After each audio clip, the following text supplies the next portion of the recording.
She didn't look like the kind of person who belonged on a battlefield. That was the first thing everyone noticed about her, whether it was during training, on the firing range, or standing in formation among hardened soldiers.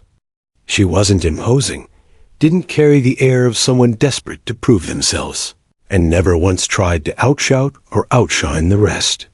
She was ordinary, at least on the surface.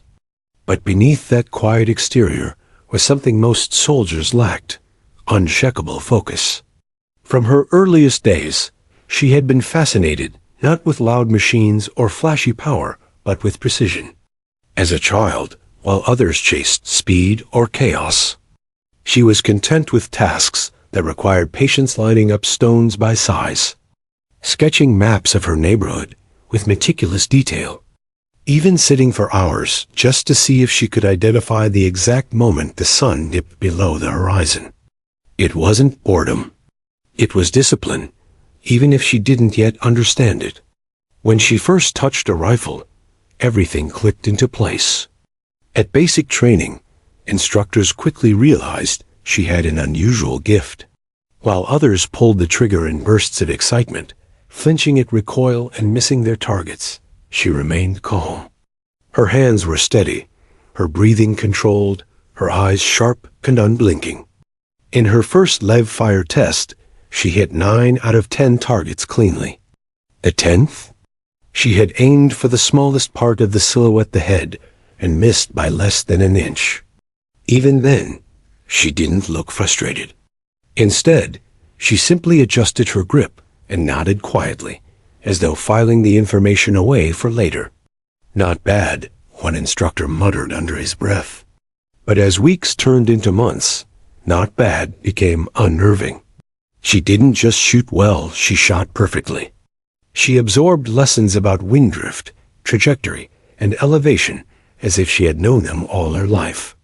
When the others groaned about math-heavy ballistics classes, she filled her notebooks with careful diagrams. Where they grew restless lying prone for hours in the dirt, she seemed perfectly comfortable, as if the earth itself welcomed her stillness. It wasn't that she was naturally stronger, or faster, or even smarter than her peers. Her advantage was far simpler. She could wait. Patience was her weapon, long before she ever picked up the massive Barrett .60. Yet, in the early days, no one believed she could ever rise above the rank of an average marksman. The military was still a place where first impressions mattered. Most of her teammates were men with larger frames, louder voices, and reputations built on aggression. In their eyes, she was small, quiet, and worst of all, ordinary. The kind of soldier you overlooked during a briefing, the one you didn't expect to pull you out of danger. But they didn't see the hours she spent alone on the range. Long after the others had gone to the mess hall, she stayed behind, adjusting her scope by fractions of an inch, testing how her rounds landed under different light conditions. She studied the wind, not just as numbers on a chart, but as something alive, something that could betray a bullet's path with the slightest shift. She would pause, close her eyes, and listen to the leaves, to the distant whistle of air through fencing, to the faintest ripple across grass. Then, when she fired, her shots always seemed to land exactly where she intended. By the time advanced training began, rumors followed her like shadows. Some whispered she had hawk eyes, able to spot movement no one else could. Others claimed she could hit a coin from half a mile away. None of it was true, not exactly, but the truth was unsettling enough. She was simply better at focus than anyone else. One incident cemented her reputation among the instructors. During a night exercise, recruits were tasked with identifying and engaging targets hidden along a tree line. Most fumbled in the darkness, frustrated by faulty night optics. She, however, waited and waited. Nearly an hour passed before she squeezed the trigger. One shot, silence. Then the call came over comms. Target eliminated. The instructors were stunned. She had identified a camouflaged mannequin that most of the class never even noticed. Her reward wasn't applause. It was suspicion. How did you even see that? An instructor demanded. She only shrugged. It wasn't luck. It was discipline, and more than that, instinct. Her fellow recruits weren't sure whether to admire her or resent her. Some mocked her, saying she was just a lucky shot or had soft targets rigged for her. Others avoided her entirely, uncomfortable with her quiet intensity. But deep down, even they knew she wasn't lucky. Luck didn't repeat itself day after day, test after test. The SEAL commander, a man hardened by decades in the field, noticed her too. At first, he didn't take her seriously. He had seen countless recruits who shot well in controlled environments, only to collapse under pressure in real combat. But there was something about her presence, something unsettling in her silence. She didn't carry herself like someone trying to impress anyone. She carried herself like someone waiting for the right moment. And that unnerved him. He began to assign her more difficult challenges targets further away, scenarios with trickier angles, moving silhouettes that tested reaction time. Each time she delivered. Not perfectly, but close enough that perfection seemed inevitable. While others grumbled or cursed when they missed, she only adjusted. It wasn't failure to her. It was data. The Barrett .60 came into her life almost by accident. Most soldiers avoided it.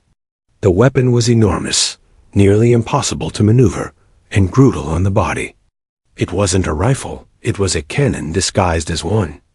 Designed to stop vehicles, pierce armor, and shatter materials at impossible distances. The Barrett wasn't meant for elegance. It was raw power. Only a few dared to train with it, and most gave up after a handful of bruising shots. But when she first saw it sitting in the armory, her curiosity burned. The rifle was more than a weapon. It was a challenge. The first time she picked it up, the weight nearly dragged her to the ground. Her arms ached, her shoulder bruised after a single shot. The recoil slammed into her like a hammer. But instead of putting it down, she steadied herself. She studied the rifle, learning its rhythm, its kick, its stubborn resistance to control. Where others saw a monster, she saw potential. And when the commander caught her training with it alone, his question came with a mixture of disbelief and irritation. "What are you doing with the Barrett .60? She didn't answer right away. Instead, she chambered around, set her stance, and pulled the trigger. The blast shook the range. Downrange, the steel target cracked in half. She lowered the rifle and finally turned to him, her face calm, her breathing steady. "I'm learning," she said simply. That was the first time the commander didn't know how to respond. He only stared at her, wondering if she was reckless or brilliant or perhaps both. In truth, she wasn't seeking glory. She wasn't trying to impress. The Barrett .60 was a test of endurance, of patience, of mastery. And she had no intention of letting it beat her. Her journey as a marksman wasn't about raw power. It was about becoming something rarer, the kind of soldier who could turn patience into a weapon deadlier than any rifle. What no one knew then was that one day, her patience, her precision, and her mastery of the Barrett would etch her name into history. And it all began with a quiet, ordinary soldier who refused to be ordinary. The Barrett .60 was a weapon that most soldiers treated with caution, if not outright avoidance. It wasn't just a rifle. It was a beast. At nearly 30 pounds, it was heavier than some machine guns, its ammunition the size of a man's fist. Designed to disable vehicles, puncture fortified walls, and strike targets at impossible ranges, the Barrett demanded respect. Few ever attempted to master it. Fewer still succeeded. For most in the unit, the rifle was more of a symbol than a practical tool. It sat in the armory, polished and intimidating, rolled out only when brute force was needed. To many, it was too impractical, too heavy, too slow. But to her, It was something else entirely. It was possibility. The first time she approached it, she studied it the way an engineer studies a machine. She didn't rush to fire it. Instead, she examined every inch, the long barrel, the monstrous muzzle brake, the heavy bipod legs meant to absorb its power. She tested its balance, learning how the weight shifted when carried. Where others saw burden, she saw structure. She understood what it could do, but more importantly, she wondered what she could do with it. When she finally shouldered the rifle, the recoil nearly threw her backward. The stock slammed into her shoulder with the force of a hammer. Her ears rang, her arms trembled, and her bones ached from the violent kick. Most would have set it down after one shot, maybe two. She didn't. She steadied her stance, adjusted her grip, and fired again. And again. By the end of her first hour, her shoulder was bruised purple, her arms shaking with exhaustion. But her eyes, sharp and calm, were alive with something no bruise could dull: determination. The SEAL commander noticed. At first, he thought it was a joke. When he walked into the range and saw her with the Barrett, a weapon that even seasoned operators avoided, his instinct was disbelief. "What are you doing with the Barrett .60? He asked, his tone halfway between amusement and annoyance. She didn't look up. She was adjusting the scope, her gloved fingers careful and deliberate. Only when she was satisfied did she glance at him. "Learning," she replied. The commander shook his head. He'd seen countless recruits who thought they could outmuscle the Barrett, only to end up with dislocated shoulders or ruined confidence. But something about the way she said it, so calm and certain, made him pause. "Do you even understand what that rifle is for?" He pressed. She nodded. "It's for stopping what shouldn't be stopped. And I want to know how to stop it." He didn't know whether to laugh or reprimand her. Still, he stayed to watch. She took position again, lying prone, cheek pressed against the stock. Her breathing slowed until her body seemed to melt into the ground. The commander knew the Barrett was unforgiving, especially for those who didn't respect it. He half expected her to flinch, to hesitate, to break under its raw power. Then she pulled the trigger. The rifle thundered, shaking the ground. The muzzle flash lit up the air like a bolt of lightning. The commander steadied his binoculars on the target. Downrange, a steel plate shattered, its edges curling like paper. The commander lowered his glasses, silent. She adjusted the bolt, chambered another round, and fired again. The second shot hit just inches from the first. Most operators treated the Barrett like an artillery piece, loud, destructive, and useful only in short bursts. But she approached it differently. She treated it like an extension of herself, studying every vibration, every recoil, every nuance of its power. She wasn't trying to overpower it. She was learning to work with it. When the range session ended, her uniform was soaked with sweat, and her shoulder was a tapestry of dark bruises. But she stood tall, the rifle still slung across her chest. "Why?" the commander asked finally, more curious now than skeptical. She thought for a moment before answering. "Because if I can control this, I can control anything." It wasn't arrogance in her voice. It was certainty. From that day on, the Barrett became her obsession. She trained with it every chance she had, refining her technique until what once seemed impossible became routine. She learned how to brace her body so the recoil didn't punish her, how to breathe so that her heartbeat didn't throw off her shot, how to predict the way the bullet would bend across miles of open air. Other operators began to notice. Some scoffed, shaking their heads at what they saw as wasted effort. "The Barrett's for armor, not people," they muttered. "She's wasting her time." But others watched with quiet respect, recognizing that few had ever tried to tame the weapon the way she had. Her progress was undeniable. During one drill, She set her sights on a target at 1,500 meters, a distance that tested even the best snipers with lighter rifles. She fired once. A round struck just shy of center. She adjusted, recalculated, and fired again. This time, the target rang with a perfect hit. The commander, observing from behind, folded his arms. He'd been around long enough to know talent when he saw it. And what she was doing wasn't just talent, it was mastery in the making. Still, doubts lingered. Could she perform under pressure when lives depended on it? Could she maintain her calm when the air was thick with chaos, when enemies weren't steel plates, but men who fired back? Only combat would answer that. But even before her first deployment, something had shifted in the commander's perception of her. He no longer saw a recruit experimenting with a weapon too big for her. He saw someone who refused to accept limits. Someone who could redefine what was possible with the Barrett .60.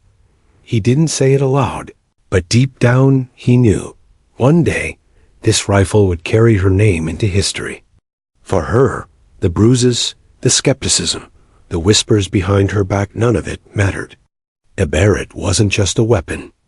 It was her test, her proving ground, her way of showing that patience and precision could master even the most untamable force. And with every shot, she wasn't just learning the rifle. She was preparing for the moment when the world would watch her pull the impossible trigger. The desert air was heavy with heat, the kind that pressed into lungs and settled on the skin like grit. For her, it was the first time stepping into a war zone. She carried the Barrett .60 strapped across her back, its weight familiar now, though the eyes on her made it heavier than steel. Her team-hardened SEALs with years of combat experience walked with a quiet confidence she hadn't yet earned. They didn't say it aloud, but she could feel it in their glances. Doubt.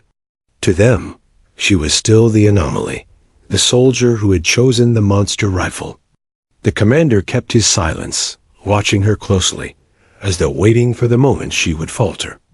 Their mission seemed straightforward: secure intelligence from a small insurgent compound, neutralize threats, and return before nightfall. But anyone with battlefield experience knew that straightforward rarely stayed that way. As the convoy halted near the outskirts of a crumbling village, she climbed to her overwatch position. High ground her world. She set the Barrett on its bipod, pressed her cheek to the stock, and began her ritual. Breathing slowed. Muscles loosened. Her pulse faded into background noise. Through the scope, the world shrank to a framed circle of sand, stone, and shadow. The team moved below, silent shadows weaving between broken walls. She tracked their path, marking blind corners and rooftops. Nothing moved. Not yet. Minutes stretched. Then the stillness broke. Gunfire erupted from the east shore, violent bursts. Insurgents had been waiting. Muzzle flashes bloomed from windows and rooftops, cutting into the street where her team scrambled for cover. Contact. East building, 3 floors. The commander's voice barked over comms. She pivoted her scope, found the flash. One man, leaning from a shattered window, spraying wildly. She steadied the Barrett, adjusted for distance, and fired. The rifle's thunder echoed across the valley. The insurgent disappeared in an instant, hurled back from the window. Target down, she whispered into the mic. Her team didn't reply, but the silence wasn't dismissal, it was trust beginning to form. Seconds later, more movement. A rooftop sniper lifted his rifle, lining up with the street below. She adjusted, held her breath, and squeezed. The Barrett roared again. The rooftop sniper collapsed, weapon clattering from his hands. Her team surged forward, seizing the opening. But the fight wasn't over. The insurgents were dug in, firing from alleyways and behind stone walls. She kept scanning, every second a choice between life and death. A figure darted from cover, an RPG on his shoulder, aiming straight for her team's vehicle. RPG, West Corner. She called. The commander didn't even have to confirm. She fired. The round struck the man before he could launch, the rocket tumbling harmlessly into the dirt. This time, the commander's voice came back over comms. Good shot. 2 words, clipped and professional, but to her, they carried weight. He wasn't one to hand out praise lightly. Still, the battle dragged on. Bullets ricocheted, dust and debris filled the air. Shouts rang through comms. She stayed steady, her shots carving space for her team to advance. With each pull of the trigger, the Barrett's recoil slammed into her shoulder, but she absorbed it like second nature. One hostile fell, and another. Each kill wasn't just precision, it was protection. Finally, the street quieted. The last insurgents fled, disappearing into the desert. Her team pushed into the compound, clearing rooms. She remained on overwatch, eyes sharp, ready for the ambush that might come. It didn't. When the team regrouped outside, dusk painting the horizon, the commander glanced up at her position. Their eyes met across the distance. For the first time, he gave a small nod. A simple gesture, but more meaningful than any medal. Back at base, the whispers changed. She was no longer the odd one with the oversized rifle. She was the reason the team had walked back alive. But not everyone was quick to accept her. At the mess hall, some gave curt acknowledgments. Others avoided her gaze altogether. Soldiers were slow to change their minds, especially when pride was at stake. Yet the commander's word carried weight, and he had seen her in action. When he spoke of her shot on the RPG gunner, no one argued. That night, alone in her quarters, she replayed the mission in her head. The gunfire, the chaos, the stillness through her scope. She thought about the lives saved, about the 1 second of difference between her pulling the trigger and her team being reduced to names on a report. She didn't smile. She didn't celebrate. Because for her, it wasn't about records or recognition. It was about control. She had faced the chaos of combat, and she hadn't flinched. She had done what needed to be done. The Barrett sat against the wall, still smelling of burned powder. Her shoulder throbbed with deep bruises, but she welcomed the ache. It was a reminder that the rifle, for all its power, hadn't broken her. Instead, she had bent it to her will. The commander's nod, his brief words replayed in her mind. Good shot. She didn't need more. The mission had proven what she already knew. She belonged here. Not because she shouted the loudest or carried the most swagger, but because when everything fell apart, when chaos reigned, she remained steady. And somewhere in the back of her mind, she wondered if she could make a difference here at these distances. What would happen when the range stretched farther? When the shot wasn't just difficult, but impossible? The thought lingered as she drifted into uneasy sleep. The first deployment was over, but her war was only just beginning. Stillness was not natural for most soldiers. Out in the field, under the crushing heat of the sun or the biting chill of night, even the best trained operators shifted, twitched, or grew restless after minutes of waiting. Muscles cramped, thoughts wandered, patience wore thin. But for her, stillness wasn't suffering. It was sanctuary. She had learned long ago that the body could be tamed the same way a rifle could. Heartbeat, breath, even the urge to move, they were distractions, impulses to be mastered. Every time she lay prone with the Barrett stretched out before her, the world narrowed to a single truth. Movement was weakness, and patience was power. Her teammates never understood it. To them, a mission was defined by action-fast insertions, loud breaches, decisive gunfights. They thrived in chaos, in the rush of adrenaline. She thrived in the absence of it. For hours at a time, she would melt into the earth, unnoticed, unseen, waiting for the one moment that mattered. The first time the commander witnessed it, He was unnerved. The mission was reconnaissance, a sweep through mountainous terrain where insurgents were rumored to move weapons. Her role was overwatch from a ridgeline. She crawled into position before dawn, set up her Barrett on its bipod, and adjusted her scope toward a narrow valley. Then she stopped moving. The commander checked on her through comms an hour later. "Status?"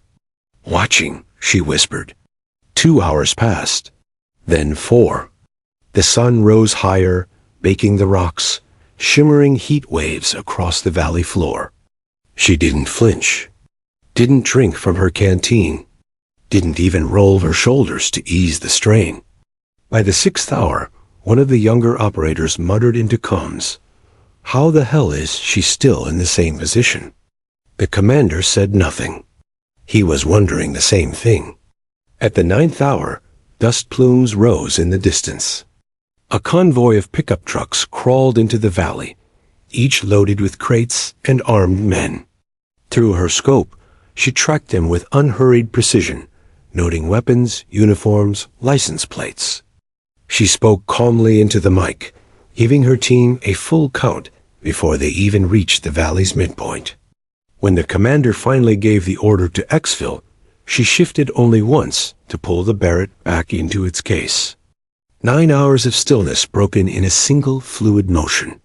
Back at base, the men talked about it in hushed tones. 9 hours, one said. Didn't even scratch her nose. The commander didn't join the chatter. He just watched her in silence, unsettled by the thought that she might not just be skilled, but something rarer, someone who could reshape warfare by simply refusing to blink first. Stillness wasn't boredom for her. It was immersion. She trained herself to read silence like a book. The hum of insects, the distant calls of birds, even the way winds shifted across grass, all were signals. Nature betrayed intruders before eyes could. A bird startled into flight, a ripple in tall weeds, a shadow too deliberate. She saw it all. One night, during an overwatch near an abandoned village, her patience saved the team. Hours of nothing stretched behind her when she noticed a faint movement in a collapsed doorway. Too small for most eyes to catch, too irregular for mere wind. She whispered a warning over comms. The team froze. Minutes later, an insurgent stepped from the shadows, rifle raised. He would have flanked the patrol if not for her call-out. One pull of the Barrett's trigger, and the threat was gone. The commander's voice came low over the radio. Good eyes. But it wasn't just eyes. It was discipline, the refusal to let restlessness cloud her focus. Some nights, she trained alone to push her limits further. She would lie prone in the dirt until dawn, refusing food or water, testing how long she could ignore her body's demands. Other times, she timed her breathing to her heartbeat, firing only when the rhythm matched perfectly. Where others saw waiting as dead time, she saw it as sharpening the blade. Why do you torture yourself like this? One teammate asked once, watching her return from the range with dirt caked to her uniform. She only answered, because the enemy won't give me second chances. It wasn't arrogance. It was truth. But waiting wasn't just about stillness. It was about knowing when to strike. During one mission in a dense city block, her team moved through alleys while she watched from the rooftop of a half-collapsed building. Hours ticked by without contact. The men grew restless. No activity, one said into comms. But she kept watching. Through her scope, she tracked an open window across the street. At first, nothing. Then too subtle for most to flicker, as though something had shifted inside. She didn't fire. She waited. 10 minutes passed. Then 20. Only then did a man lean into view, a rifle raised toward the patrol below. Her shot shattered the stillness. The man crumpled before he could pull the trigger. On the radio, one operator cursed in disbelief. She saw that? We walked past that window 3 times. The commander's reply was simple. She saw it because she was still watching. For her, waiting was never passive. It was calculation stretched across time. Wind direction at dawn was not the same as at noon. Shadows shifted, altering visibility. Heat rose from the earth, bending light and pulling bullets off course. These weren't obstacles, they were variables. She studied them relentlessly, learning how patience turned chaos into predictability. The Barrett became her partner in this ritual. Its immense power demanded more than quick reflexes. At extreme distances, a bullet could take several seconds to reach its target. A careless sniper might fire too soon, too eager. But she waited for perfection. Every trigger pull was not just a shot, it was a verdict. The commander began to see it, though he never said much. He would glance at her during briefings, noting her quiet focus while others fidgeted. He recognized something rare. She didn't just endure stillness. She weaponized it. One evening, after another long overwatch where she had spotted threats hours before they materialized, he approached her privately. "How do you do it?" he asked. She looked at him, calm as ever. "Do what?" "Sit there for hours. Not move. Not lose focus." She thought for a moment. "Because I'm not waiting. I'm watching." It was the simplest explanation she could give, yet it held a truth the commander couldn't ignore. She wasn't killing time. She was reading it. The longer she worked, the more he realized she was preparing for something greater. Her discipline, her patience, her refusal to rush it was all building toward an inevitable test. A shot so distant, so improbable, that only someone who lived in the stillness could take it. He didn't know when that moment would come, but she was already readying herself for it. And when it did come, it would not be luck or instinct or brute force that made the difference. It would be the waiting game. The valley was quiet, but it was the kind of quiet that pressed down on a soldier's chest. No birdsong, no insects, just the occasional whisper of wind sliding through rocks and brush. It was the silence of danger, the hush that fell when something unseen stirred beyond the horizon. She was on her belly at the ridgeline, the Barrett laid out before her like an anchor pinning her to the earth. Her cheek rested against the stock, her breathing even, her pulse slow. Through the scope, the world narrowed into a series of sharp details. Jagged rocks, a distant cluster of mud-walled buildings, and the faint shimmer of heat distorting everything in between. The team was moving below. A squad of SEALs in staggered formation, scanning the terrain, their rifles raised, their boots crunching gravel. She was their eye in the sky, the shield they didn't see but trusted would be there. Then she spotted it. At first, it was nothing, just a ripple on the horizon. But her patience had trained her to see past illusions. The shimmer gave way to a shape, a man crawling into position on a rocky outcrop nearly 2 miles away, binoculars raised. A spotter. Her blood cooled instantly. Spotters meant artillery. Spotters meant death rained from above. And at this distance, by the time her team realized what was happening, it would already be too late. "Eyes on a spotter," she whispered into comms, her voice steady. "North Ridge, 3 clicks out." He's dialing in coordinates. The commander was silent for a beat, then came back sharp. 3 clicks? That's beyond range. Leave it. Move the team. She didn't reply. Her finger hovered near the trigger, but she wasn't rushing. Not yet. She measured the distance again. 3,247 meters. An impossible number. At that range, wind alone could push a bullet yards off course. The Earth's curvature, air pressure, humidity, everything worked against her. Most would never even attempt it.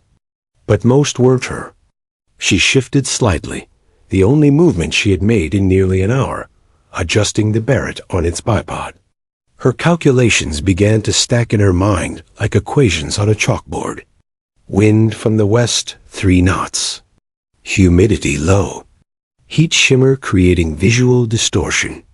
She adjusted for each, dialing in corrections on the scope.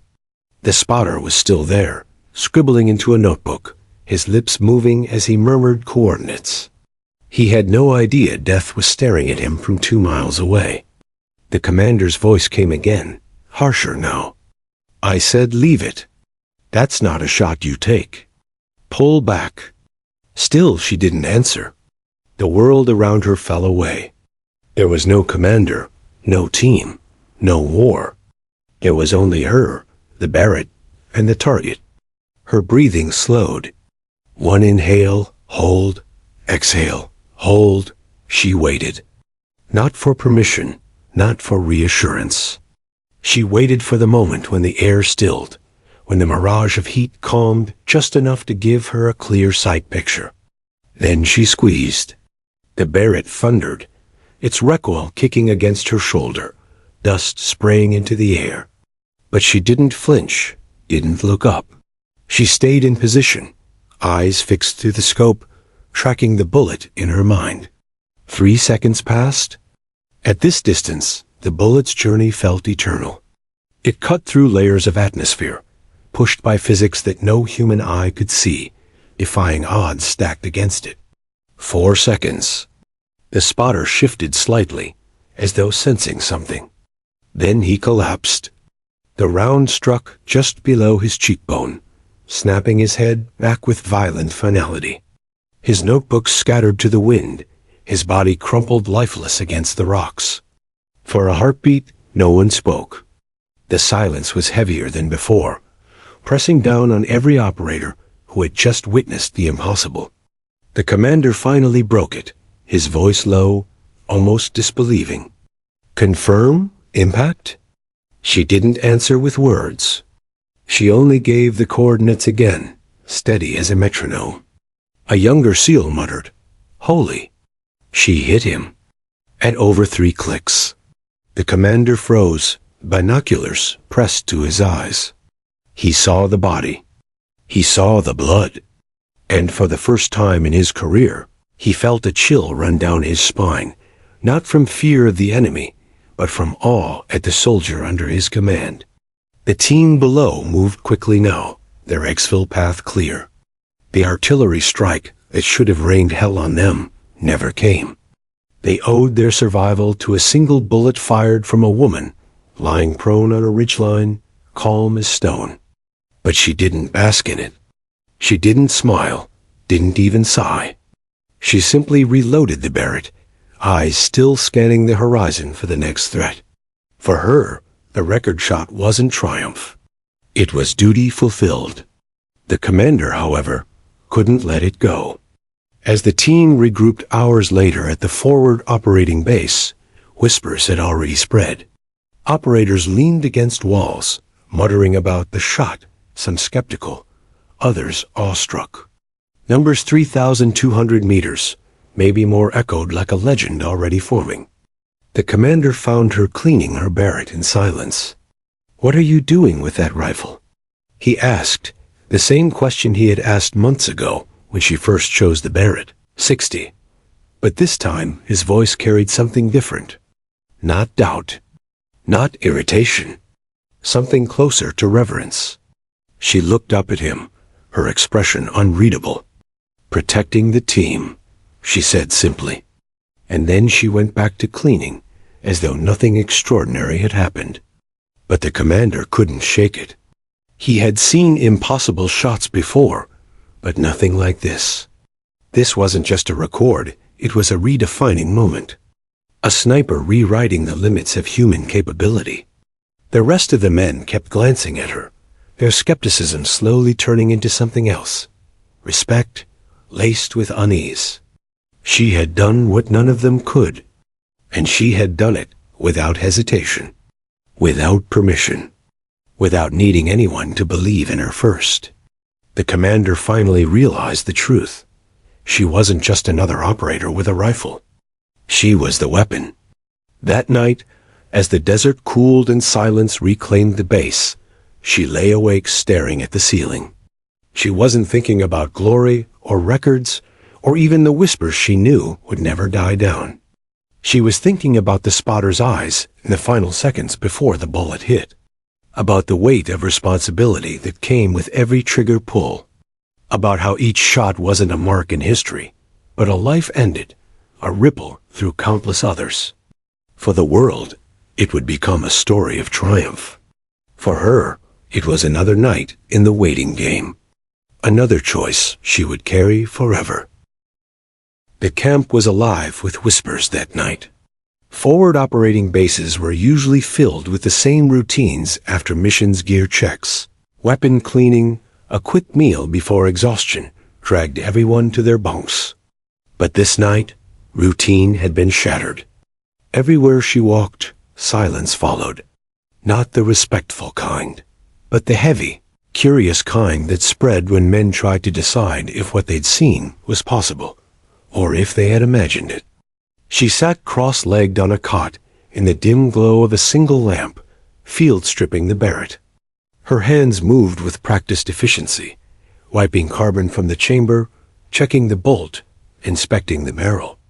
To her, it was just maintenance, another ritual after another mission. But to everyone else in the base, it was different now. That rifle wasn't just a weapon anymore. It was an artifact. The first one to break the silence was Ortiz, one of the younger operators who'd been in the valley below. He leaned against the doorway of the tent, watching her. His voice was a mix of disbelief and awe. 3,247 meters, he said, as if repeating it aloud would make it real. I checked the GPS grid myself. She didn't look up. 3247 isn't important. He was the spotter. That's all that mattered. Ortiz chuckled, shaking his head. That's all that mattered? You set a world record, and you're acting like you just took out a clay pigeon. Her hands paused briefly on the rifle. She looked up at him, eyes steady, voice calm. Because it doesn't matter how far. What matters is that he won't call artillery on you tomorrow. The words landed heavier than Ortiz expected. He nodded, swallowing hard, and left without another word. By morning, the base was buzzing. Word had traveled faster than the supply trucks. Operators in other units whispered her name over breakfast trays, pretending not to look at her while stealing glances. Some voices carried admiration. Others, envy. 2 miles? No way. Must have been luck. I saw it. Wasn't luck. Nobody hits that far on purpose. She did? The commander sat in the corner of the mess hall, watching the ripple effect. His men had seen her do the impossible.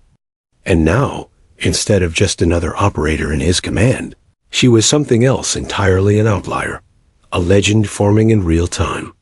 He wasn't sure how to feel about it. Later, he found her again in the range tent, rechecking her optics.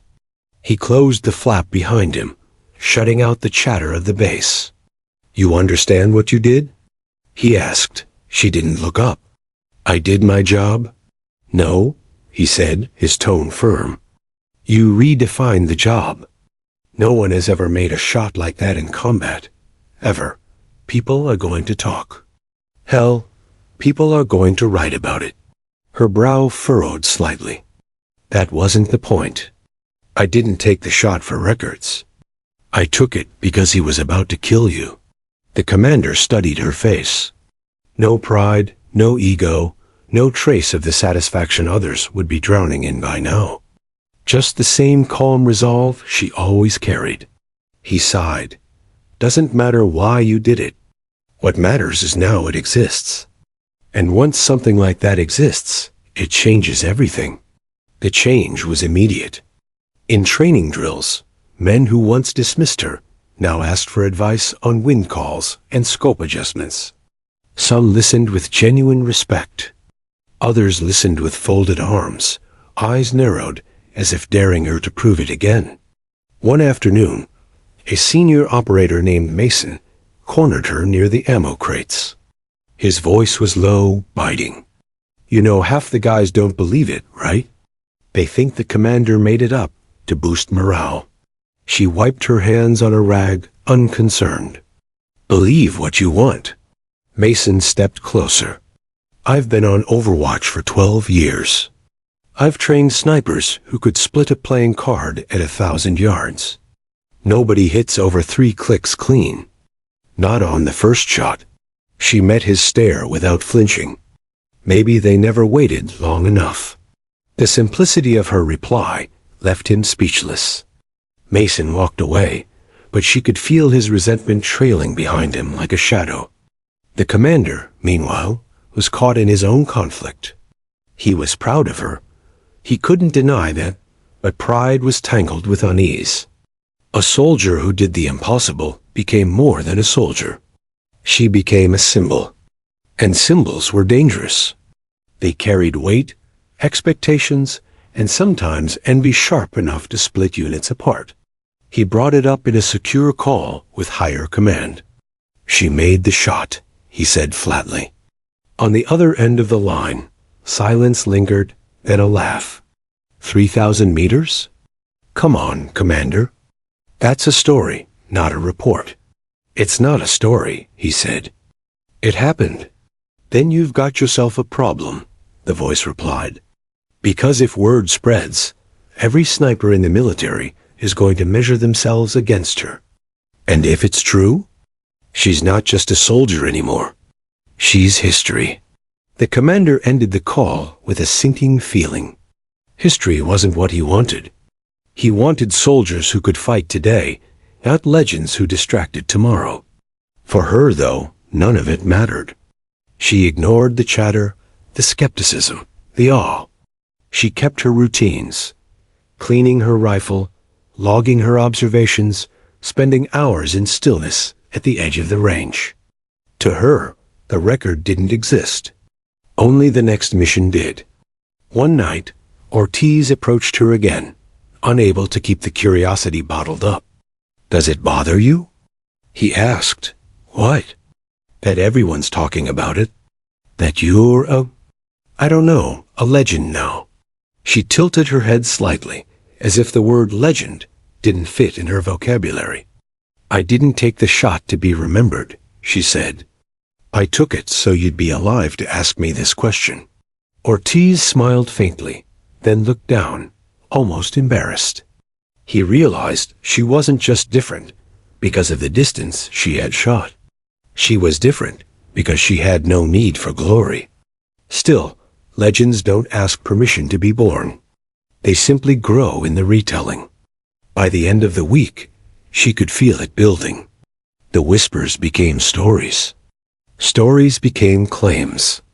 Operators she had never worked with told their versions of the shot, exaggerating details she had never said aloud. Some swore she waited 12 hours without moving. Others claimed she calculated the bullets drop in her head without even looking at the scope. The truth was being buried under layers of myth. And she let it happen. Not because she enjoyed it, but because fighting it would be pointless. The commander, however, wasn't so calm. He found himself standing outside her tent one evening, torn between pride and frustration. Finally, he stepped inside. You've set something loose, he said. You know that, don't you? She looked at him, her hands folded neatly in her lap. I didn't set it loose. The shot did. For the first time, he smiled faintly, though there was no humor in it. You're right. And there's no pulling it back now. The record would follow her forever, whether she wanted it or not. It would inspire some, divide others, and haunt her in ways she hadn't yet realized. But in her mind, the truth was simpler than all of that. She hadn't set out to make history. She had set out to protect her team. And she would do it again tomorrow, record or no record. The shot had been fired. The enemy was dead, and the team was alive. That should have been the end of it. In war, moments came and went quickly, swallowed by the next mission, the next danger, the next silence. But not this time. Her 3,247-meter kill didn't fade into the dust of the valley. It grew. It clung to every conversation, hovered over every patrol briefing, and weighed down every meal shared in the mess hall. The bullet had traveled more than 2 miles, but its echo carried even farther. At first, it was whispered. Operators from other squads asked the SEALs who'd been there, did it really happen? Each man gave the same answer. Yes, it happened. And no, it wasn't luck. The whispers became questions. How far, exactly? Was it 3 clicks or more? Did she calculate wind drift on paper or in her head? Did she hit on the first shot, or did someone edit the story to make it sound cleaner? Every retelling shifted slightly. By the second week, the story had grown legs. Some swore she fired uphill into a gale-force wind. Others insisted she had lined up the shot blind, trusting only her instincts. In every version, her stillness, her patience, her calmness became exaggerated to mythical proportions. The truth, 1 bullet, 1 dead spotter, 1 saved squad, was almost lost in the noise. She noticed the change in how people looked at her. Before, she was another operator respected, perhaps doubted by some, but not singled out. After the shot, the looks were different. Some were respectful, even reverent. Others were calculating, eyes narrowing as if measuring themselves against her. And some looks carried something darker, envy sharp as a blade.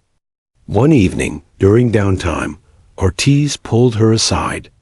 You know what they're calling you, right? She raised an eyebrow. What? He smirked.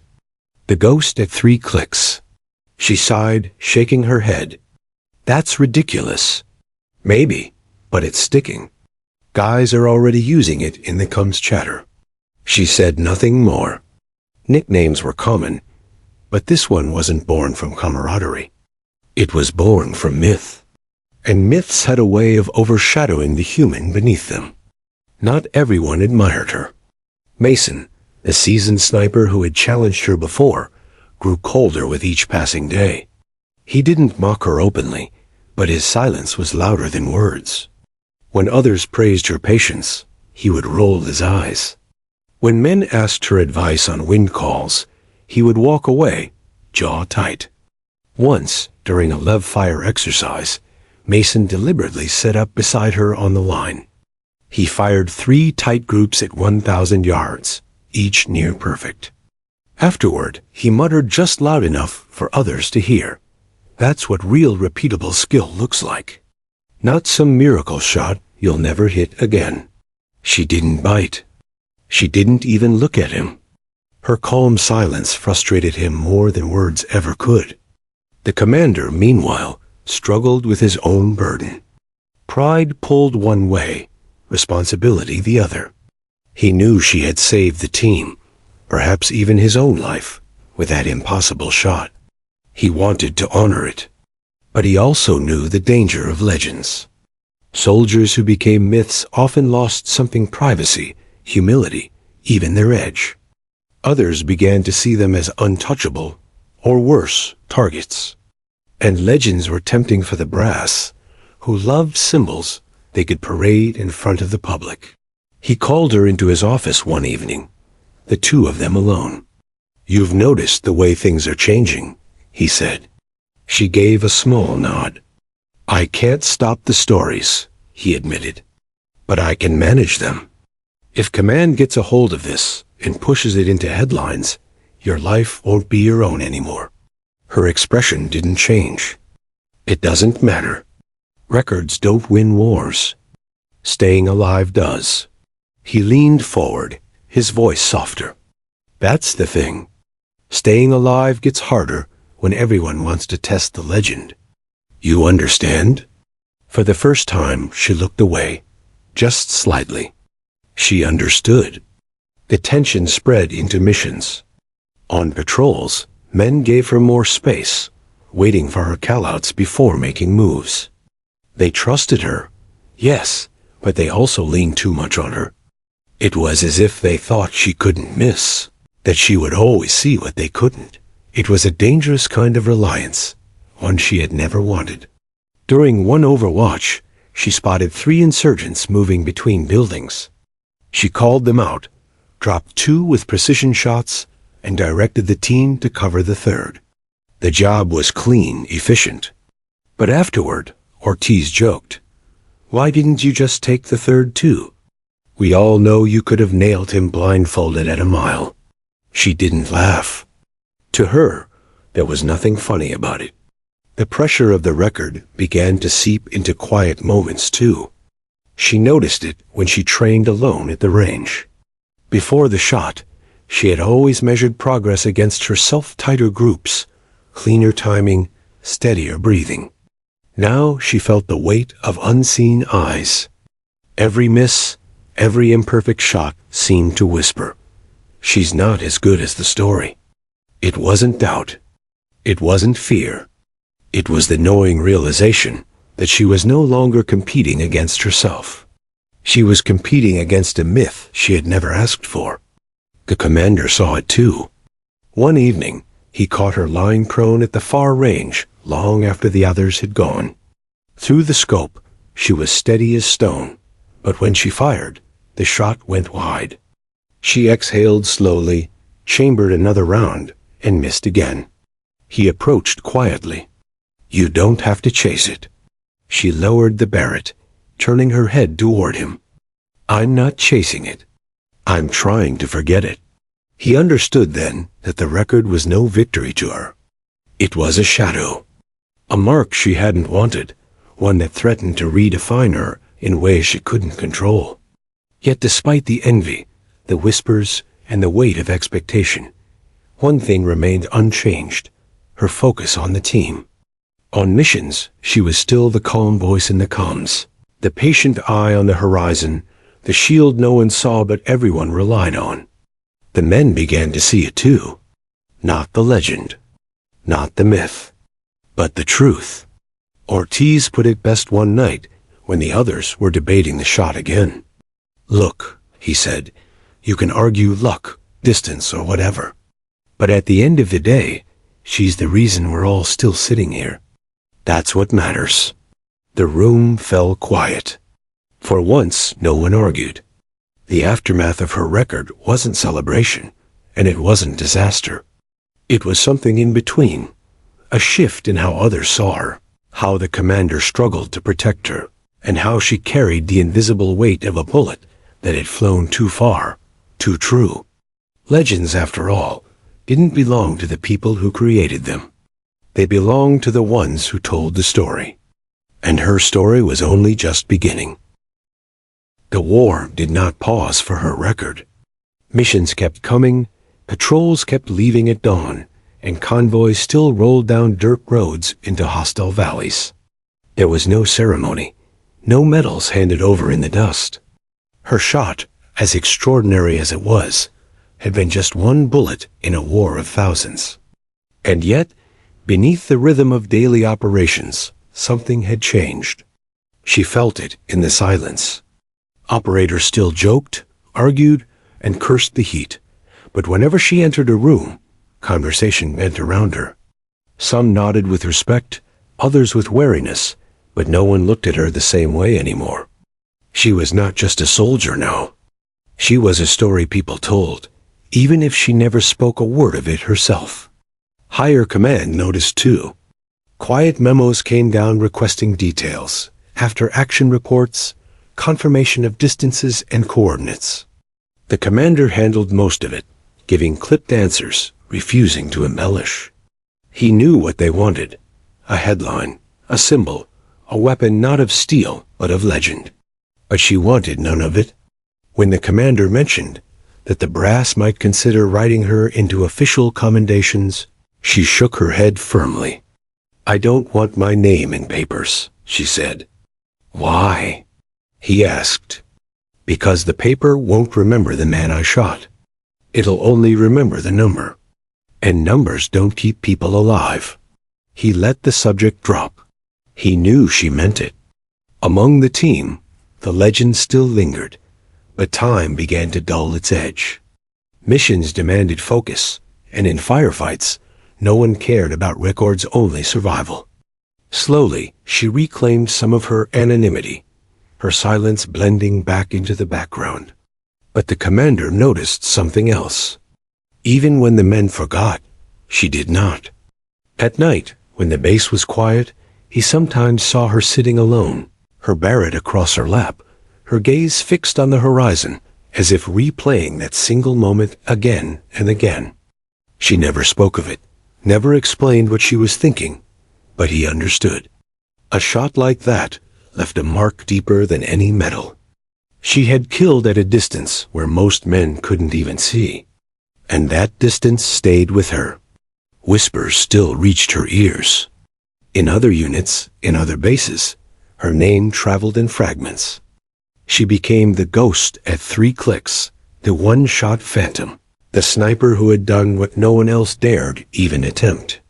Some stories painted her as superhuman. Others dismissed her as a fluke. But none of them asked her what it had cost. She never corrected them.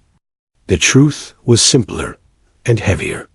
For her, the shot was not glory. It was a responsibility she had accepted in silence. One mission months later brought the weight back sharply.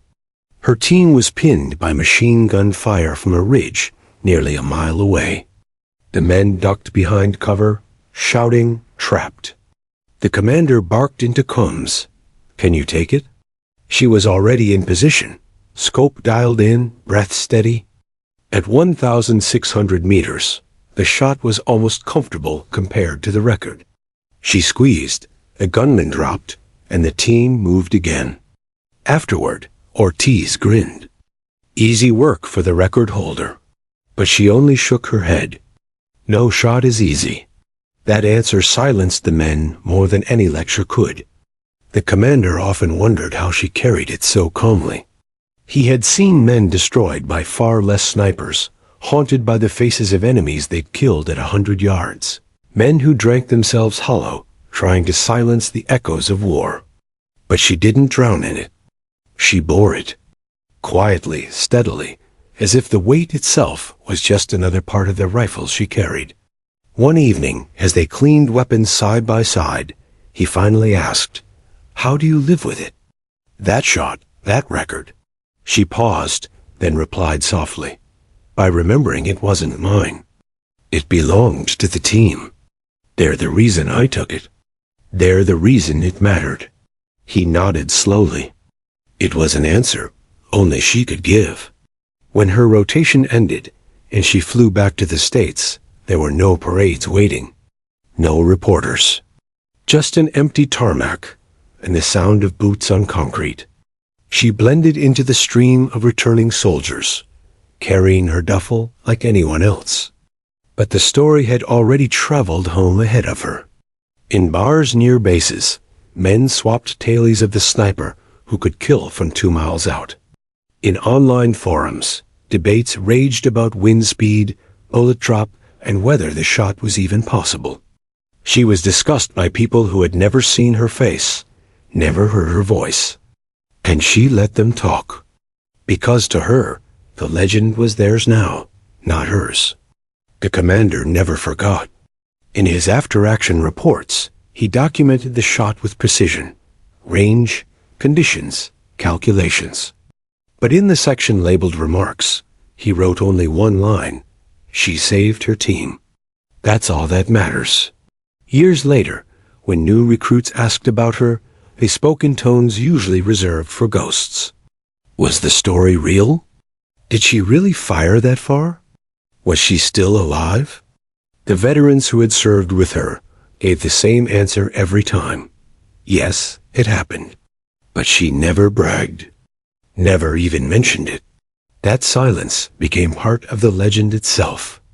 In the end, her legacy wasn't just the distance of a bullet. It was the silence she left behind. Silence in her refusal to glorify killing. Silence in her dismissal of records. Silence in the way she carried the unbearable weight without complaint. The world called her a legend. She called herself a soldier. And when history tried to write her name in bold, she erased it quietly. choosing instead to leave behind nothing but the memory of a shot that had saved lives.